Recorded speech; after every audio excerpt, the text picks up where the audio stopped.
If I remember correctly, Shadow ran off when I was 7. The story I always heard about how he came into our lives was that my dad brought him home from a coworker who had tried to train him up as a hunting dog. Apparently Shadow didn't display the correct instincts. It makes sense, he was a husky/Labrador mix, so he leaned a little bit into the willful side of his lineage. Everyone else remembers Shadow as the prototypical family dog, loyal, loving, protective. But I have different memories. Even though Shadow was a family dog, it was pretty clear from early on that he was most strongly connected to me. The thing is, I was always afraid of him.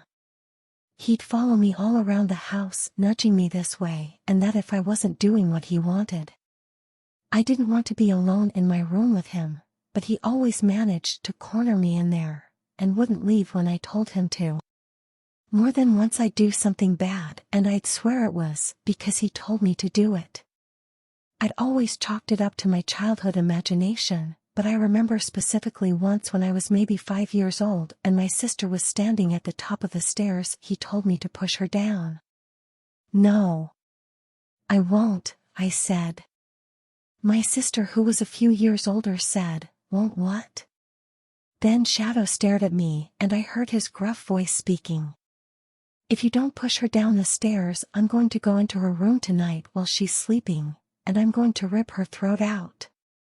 My sister didn't get seriously hurt, but she did take on quite a few bruises, and I think that's when our relationship started to deteriorate. It's never really recovered. I got in a lot of trouble, rightfully.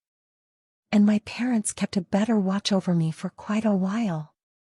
Of course they didn't believe me when I told them Shadow made me do it. Who would?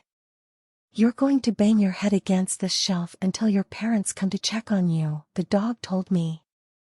"I don't want to. I can hear them downstairs right now. I can smell their blood. Do you know how easy it would be for me to kill them? Maybe I'll kill your mom first. Everyone will think you did it since they all think you're a little serial killer already. Then, after someone takes you away, I'll kill your father." I nearly knocked myself out banging my head against the cabinet. Shadow liked to come with us on errands. Everyone that saw him said he was the most beautiful dog. Majestic, they say. Gorgeous dog, that one, or where did you get him? I'd love to have a dog like that. And to be fair, he was always the perfect dog for everyone else, calm, well-mannered, came when called. We'd be at the ice cream shop and all the teens working there would crowd around him to give him pets and a complimentary bowl of whipped cream. When they praised him, he'd look over at me with his beautiful, dichromatic eyes, one blue, one brown, as if to say, "See, nobody will ever believe you." Nobody believed me about anything. I guess when I was young I would tell really fanciful stories about when I used to be an adult.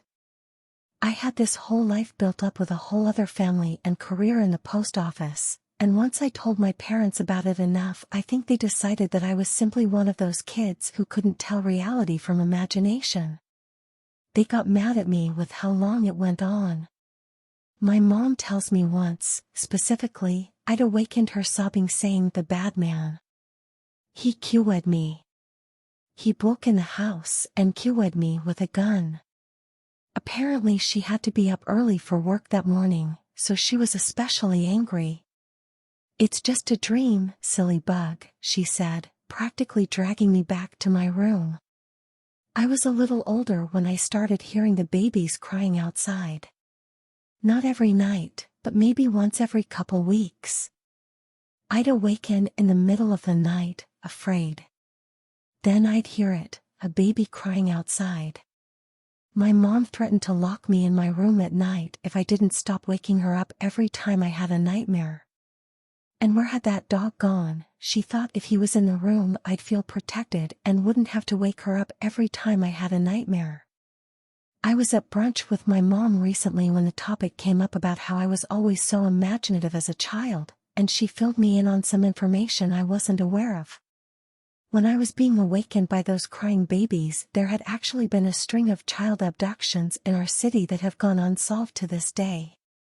Apparently, it drove a bit of a satanic panic in our community that escalated until a mob from a church tried to burn down the house of a comic shop owner who sold Dungeons and Dragons materials. My mom always thought that I'd heard some snippets of the news and decided to make up a story about it. That's also part of why they were so thankful for Shadow's connection to me. They knew as long as he was by my side, nothing bad could happen to me. Then one day he just disappeared. I was about 7 years old and hadn't heard him speak for months, and he seemed less and less interested in me. My mom drove around searching every night for weeks. We put up flyers on posts and fences, called the pound repeated, and did everything we could to find him. But he was just gone. My family thought someone probably grabbed him from our yard since he was such a gorgeous dog. From then on, I'd had a more or less normal childhood. I'd forgotten all about him. Then he showed up inside my house today. I was walking upstairs to check on my son who was napping in his crib, and there he was in the room, gazing at my child. Every hair on my body stood on end. It's definitely him. I even found an old family photograph and compared it to him. But how can a dog be nearly 40 years old, and how did he find me after all these years? My wife thinks I'm overreacting. It's just some dog that happens to look exactly like him. But the way he was looking at my son, that everyone always thought was protective, it's the same exact way he used to look at me. I think there is something evil in that dog, and I don't want my son raised with an animal like that.